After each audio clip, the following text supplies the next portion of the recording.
Magandang umaga. Tayo po'y dadako na sa ating prayer and exhortation. Shall we pray, O aming Ama?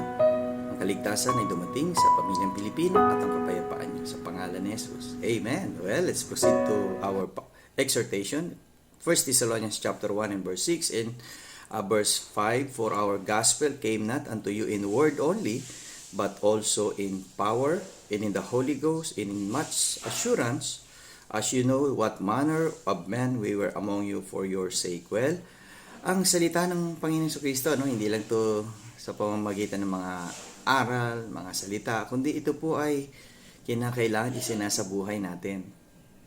Nilalagay sa puso, nilalagay sa dila, at ipinapahayag. Upang sa ganun, ang salita ng Diyos ay maging buhay sa bawat isa, sa bawat tao. Okay? Nawa, kung di mo pa tinatanggap si Jesus Kristo, kaibigan, tanggapin mo na siya ngayong araw na ito. See you again tomorrow sa ating prayer and exhortation.